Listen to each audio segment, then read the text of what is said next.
My name is Sumay Hussain. I'm 24 years old. I started wearing hijab when I was a child. I can't really remember when. And I wear it because I believe it's something that my Creator wants from me, and I also believe it's a benefit to myself. My name is Sonia Khan. I'm 32. I'm originally from Pakistan, and I don't wear a hijab or niqab. Hello, my name is Sheikha El Kathiri. I'm 20 years old. I've been wearing the niqab for 1 year, and I do it to please my Creator and as part of completing my faith. Let me ask you straight up, what most people I think would want to know is, why do you feel it's necessary to hide your face? By covering my face, I'm honoring myself, and I'm presenting myself to the world as some of my character, as some of my personality, my contribution towards society. And it's just a little bit that I'm doing to enable me to go through this path of spiritual discovery, and it's something that I really feel glad and happy, and I feel so wonderful for having done it, and it's just a spiritual choice. Why do you feel wonderful for having done it? It just exemplifies the fact that I'm an honored Muslim woman. I am an honorable woman who has her own opinions, she has her own voice. I have my own personality, I have my character, I have everything that's wonderful about me, the way I contribute to society. And my beauty is a wonderful part of me as well. But I don't feel that I have to display it all for the world. Is that the function of your hijab when you wear it? It's basically a message that says that I would like you to judge me based on who I am and what I do, and it's not based on, you know, the way I look. And people might not like that, but it is a fact that men and women are perceived differently. If I wasn't wearing the veil, for example, to me, a man coming up to me and just chatting me up might be normal, but to me, I might not like that. I'm interested in the concept of it's to make men behave better towards you. Is that what I'm hearing? My covering does not exempt a man from his responsibility as a man to behave himself, as you say, to conduct himself in a morally befitting manner. Just because I cover myself doesn't mean I'm doing it to make his job easier. Let me put to you what Jack Straw actually said. He said communities are bound together partly by informal chance meetings between strangers, people being able to acknowledge each other in the street, or being able to pass the time of day together. That's made more difficult if people are wearing a veil. That's just a fact of life. I don't agree with that at all. I don't feel that just because I cover my face, why is that a barrier for you to treat me as a human being, to relate to me as a human being, as somebody with opinions, with personality, with things that they can bring to the table. You know, Muslim women who choose to dress this way do that because they feel, you know, cover this way, first of all, because they believe that God wants that of them, and they believe that God knows better for them than they know. Does it state in the Quran you're supposed to wear a hijab? I don't yes, think it does. It says directly you have to wear a hijab. I don't think there is a clear statement or understanding by a lot of, I think, philosophers of Islamic scholars saying this is exactly what you need to wear. There is no clear understanding on that matter. I think there is a clear understanding. If you read there's a very clear understanding. There's a literally fair. You'll read all scholars saying the same thing. I disagree. No, I didn't say that. A lot of scholars will say. But there is a majority and a minority. But the face can be open. There's nothing wrong with that. The face is not necessary. Do you believe that? I wasn't wearing it before, and now I am. There are people who do believe that the face is obligatory, but I think that it's their choice in the end. Sonia, what do you think the message is when you see a veiled woman? Going to question, okay, I'm living in Canada, I'm wearing a hijab, I'm covering up my face. Am I going to be somebody who will bring people together, Jews, Christians, Muslims? I don't think so. Am I going to be the one who will be a philosopher, bringing new ideas to the table, actually getting people to get involved in the community? I think you'll create more barriers. It's not you, it's them. It's as in the people around you. Their stereotypes, their perceived notions. All I'm saying is, as a Muslim, you're a missionary at heart. You're supposed to actually attract people towards you, not repel them. Well, let me bring this to you, and this is the English translation of the Quran. Tell the faithful women to lower their gaze and guard their private parts and not display their beauty except what is apparent of it, and to extend their scarf to cover their bosom. Are you not being faithful to the Quran? It doesn't say cover any particular part except for the bosom.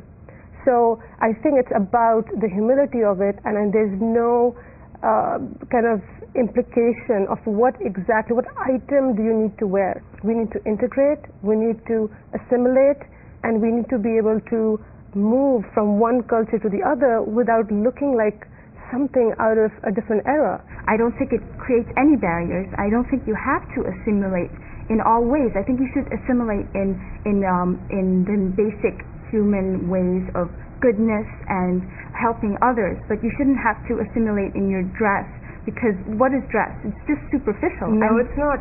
People always perceive you by what you wear. No one, I'm not talking about your communication. For example, if I'm non-Muslim, I will judge you. I will put a label on you and I'll walk away because how is that our fault though? It's not your fault, but I think the world has changed, and as a Muslim, you need to represent Islam as an encompassing thing, not an exclusionary thing. You're excluding people in your world.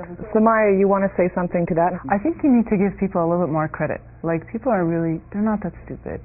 Like, I mean... You mean the public at large? Yeah, I mean, just because someone's covered up in a certain way, it doesn't mean that everyone is going to see them as someone who's completely weird. But is there discomfort? Can you feel discomfort from people who are not Muslim, who don't understand? If I meet someone who doesn't know anything at all about Islam and has no stereotypes, they're going to be very friendly with me. It's the baggage and it's the stereotypes that make people, defensive and prejudiced and so on. Mm-hmm. I know people are walking, looking at me, don't agree with me. That's totally acceptable. How do you know? I know, because I know that the way they look at me. How do they look at you? Okay, there are a few people who give dirty looks and stuff like that. Mm-hmm. I'm used to it. Most people, they're just curious. They don't know, which is fine too. I wish they would come ask me. I'd love to explain it. Essentially, what Jack Straw was saying, and a lot of people are saying now, is, how can I trust you? How can I get a feel for what you're saying if I can't see the entirety of your face? Well, let me ask you a question. How do you get a feel for what somebody's saying when you talk to them on the phone? And we use telephones like constantly nowadays. People use the internet. Do you believe you're equal to a man? Oh, the thing is that I do believe I'm equal to a man. Why don't men wear the same kind of equivalent? If men are equal to women, why is that? Where is equality? Let's ask, why do you think that is, that men are not required? Presumably we can all agree on this, God made all of us, right? He made my face, your face, a man's face.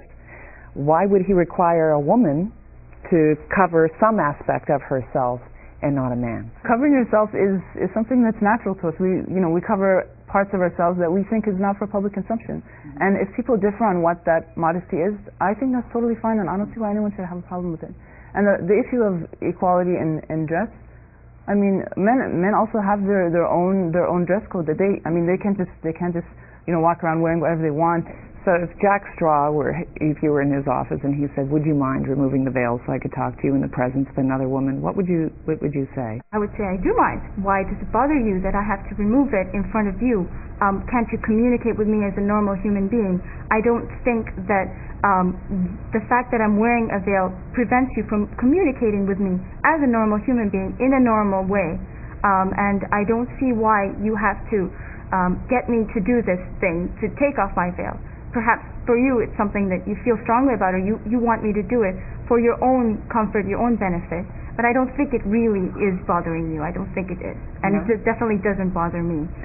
Sonia, your last word. What do you think about the issue of veils and when someone is fully veiled? I think it's time to question things in life. It's time to think of ourselves not as me, but as a community based on our responsibility as Muslims in a Western world. I think we need to be more responsible to actually improve the image of Islam and be more integrative. Samaya, what do you think? Frankly, I think it's ridiculous to say that people have a bad image of Islam because of the way people look, because someone has a long beard or someone's covering her head or even her face. And that stereotypical connection may come up in what you're wearing. Exactly, but the fact that there's a stereotype doesn't mean that I have to give up what I believe. If I believe something is right, I'm going to do it. I think people need to accept the fact that people differ. Their opinions are different. They're going to believe different things. They're going to think that, something is better for me, or, and another person will disagree. I mean, honestly, I don't see what the big deal is. My priorities in life are different than somebody else because my priority is spiritual first and foremost. And also, when I cover, I'm perfectly fine with myself. Like I'm not ashamed of myself. I have very high self-esteem, and I'm fine with the way I look. I'm fine with my body, and I just think that if I'm fine with it, then everybody else shouldn't feel badly towards me. I understand your concern, and I'm very, I thank you for your concern if anybody is concerned, but I'm fine. I want to thank you all very much for coming in and talking, and I'm sure you're anxious to break the fast today and go eat. Thank you. Okay.